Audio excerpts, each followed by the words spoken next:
आज के मार्केट में एक जैसा प्रोडक्ट, एक जैसा रेट है, एक जैसा कंपटीशन है, तो यार ग्राहक आता ही नहीं है।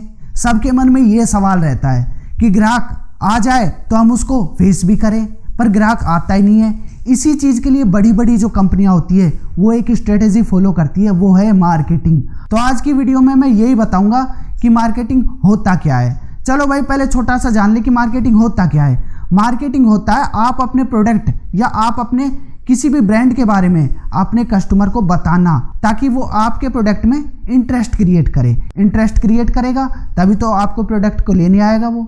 अब इंटरेस्ट भाई क्रिएट कैसे करें, क्या चीज़ करें हम कि उसका इंटरेस्ट हमारे प्रोडक्ट में क्रिएट हो। यार बहुत सारी नई नई कंपनियां हैं जो प्रोडक्ट को आज लॉन्च करती है और महीने के अंदर वो हिट हो जाता है। ऐसा वो क्या करते हैं भाई, तो इसी बारे में इस वीडियो में डिस्कस करूंगा।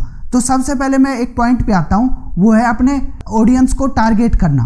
जब भी आप मार्केटिंग कर रहे हो, ऐड चला रहे हो, तो भाई आपको अपने ऑडियंस का तो पता करना पड़ेगा भाई साहब। जब तक आपको अपनी ऑडियंस का पता नहीं रहेगा तब तक आप किसको ऐड दिखाएंगे। वो कहते हैं ना, एक हिंदी में कहावत है कि आप सबको खुश नहीं कर सकते। भाई साहब वो बोलते कि सबको खुश तो कोई भी नहीं कर सकता, तो उसी तरह है कि आप सबको टारगेट नहीं कर सकते। आपको किसी ना किसी एक ऑडियंस को टारगेट करना पड़ेगा। अब ये होता है क्या है टारगेटिंग ऑडियंस, आप अपना प्रोडक्ट किस तरह के लोगों के लिए बना रहे हो। आप अमीर के लिए बना रहे हो या गरीब के लिए बना रहे हो, या फिर आप बच्चों के लिए बना रहे हो या बूढ़ों के लिए बना रहे हो। तो एज वाइज डिफरेंस या फिर सोसाइटी वाइज डिफरेंस, किस तरह का प्रोडक्ट होगा, किस कंज्यूमर के लिए प्रोडक्ट होगा आपका, तो वो सब आपको डिसाइड करना पड़ेगा कि आपका प्रोडक्ट किस टारगेटेड ऑडियंस के लिए। उसी टारगेटिंग ऑडियंस के हिसाब से आपको मार्केटिंग करनी पड़ेगी। उसके बाद मैं दूसरे पॉइंट पे आता हूँ, मैसेज, कि आपका जो मार्केटिंग करने का तरीका है, आपका जो प्रोडक्ट है वो क्या मैसेज दे रहा है सोसाइटी के अंदर।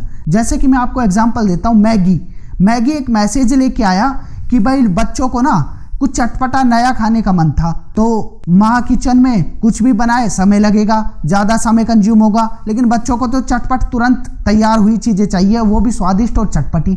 तो मैगी इसी कॉन्सेप्ट को लेके आया कि 2 मिनट में झट से मैगी तैयार, वो भी स्वाद के साथ।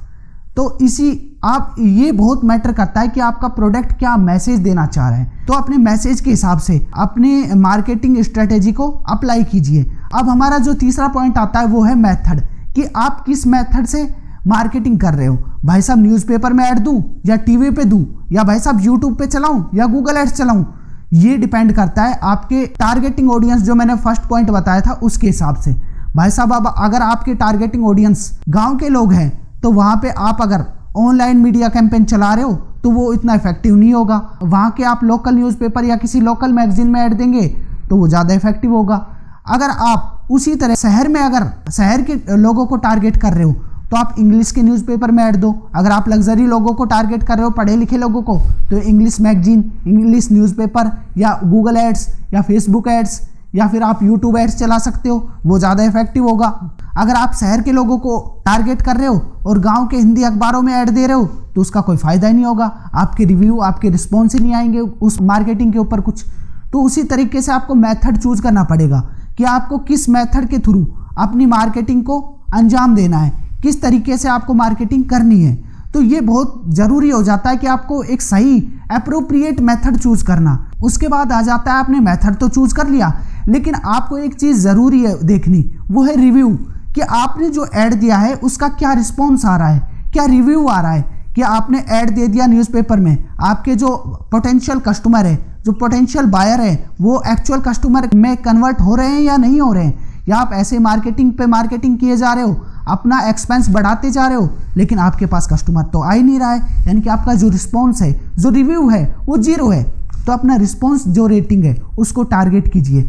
अगर रिस्पॉन्स नहीं आ रहा है तो मेथड को चेंज करके देखिए, ठीक है, अलग अलग मेथड को चेंज करके देखिए। पहले आपने जहां टारगेटिंग ऑडियंस को टारगेट किया है उसको चेंज करके देखिए, उसमें कुछ ना कुछ बदलाव करके देखिए, तब आपको रिस्पॉन्स ज़रूर आएगा। तो अपना रिव्यू पॉइंट को हमेशा पकड़ के चले। जब भी आप मार्केटिंग कर रहे हो तो अपना एक रिव्यू पॉइंट को रेटिंग देख के चले कि आपने इतना बजट लगाया और कस्टमर कितना आया वापस, आपने यहाँ पे इतना लगाया और वहाँ से कितना। तो हर एक जो आप स्टैंडर्ड और मेथड यूज़ कर रहे हो, हर एक मेथड के हिसाब से अपना रिव्यू चेक करते रहिए कि कहाँ से कितना कस्टमर वापस लौट कर आ रहा है आपके पास। उसके बाद आ जाता है कंसिस्टेंसी। अब कंसिस्टेंसी क्या होता है, अगर आपके पास 10,000 का बजट है टोटल मार्केटिंग का, तो आपको उसमें से थोड़ा थोड़ा बजट उठा के तब मार्केटिंग करनी है। ये नहीं कि भाई साहब आपने 10,000 रुपये का एक बार में ऐड चला दिया और बात खत्म, भाई साहब पूरी साल गई अब तो पानी में। ऐसा नहीं होना चाहिए। मान लो आपको दिवाली का आपका कोई प्रोडक्ट है, वो दिवाली पे बिकने वाला है, तो आप एक साल से कंटिन्यू कंसिस्टेंसी ऐड चलाइए ताकि लोग आपके प्रोडक्ट के बारे में जानते रहें। बार बार उनके फेस के सामने आपका प्रोडक्ट आ रहा है तो आपके प्रोडक्ट को जान भी जाएंगे और उससे फैमिलियर भी हो जाएंगे। उनके लिए ये नहीं रहेगा अरे यार ये प्रोडक्ट तो अभी देखा है और इस पर मैं क्यों भरोसा करूं। जब पूरी साल से उस प्रोडक्ट को देखते हुए आ रहे हैं तो जब उनका ओकेजन आएगा तो उस ओकेजन पे आपके प्रोडक्ट को डेफिनेटली खरीदेंगे। क्यों? क्योंकि वो फैमिलियर हो गए हैं, उनको पता है ये प्रोडक्ट मार्केट में है और इसको हम जानते हैं, भला है उन्होंने कभी यूज़ ना किया हो। तो आप कंसिस्टेंट ऐड चलाइए, यानी कि आपका बजट अगर जिस हिसाब से है तो अपने बजट को ना जितने दिन तक आपको ऐड चलाना है उसको मैं डिस्ट्रीब्यूट करके उसके हिसाब से ऐड चलाइए। तो कंसिस्टेंसी के साथ ऐड को रन कीजिए और ऐसा मत कीजिए कि एक ही बार में सारा बजट लगा के और ले भाई बैठ गया मैं तो इसी तरह ऐड चलते हैं, इसी तरह मार्केटिंग होती है। ये बड़ी बड़ी जो कंपनियां हैं, ये बड़ी बड़ी जो FMCG कंपनियां हैं, ये कोई भी प्रोडक्ट को लेके आती है नए और मार्केटिंग करके हिट करके निकल जाती है। और हमारे जो छोटे व्यापारी छोटे भाई होते हैं वो बैठे के बैठे देखते रह जाते हैं, यार ये तो बड़ी कंपनी है, ये तो इसका तो हर कुछ बिक जाता है। ऐसे नहीं बिकता दोस्तों हर किसी को मार्केटिंग और ब्रांडिंग करनी बहुत ज़रूरी हो जाती है। तो आप भी इसी तरह मार्केटिंग करके या अपने प्रोडक्ट की यूनिक ब्रांडिंग करके अपने प्रोडक्ट को हिट कर सकते हो। इसी तरह की मैं वीडियो आपके साथ लेके आता रहूँगा। चैनल को सब्सक्राइब करें और लाइक करें मेरा उत्साह बढ़ाने के लिए। इस वीडियो को शेयर करें ज़्यादा से ज़्यादा। जब हमारा उत्साह बढ़ेगा, हमें बेनिफिट लगेगा, तभी तो हम आपके लिए नई नई वीडियो लेके आ पाएंगे। तो धन्यवाद, जय हिंद।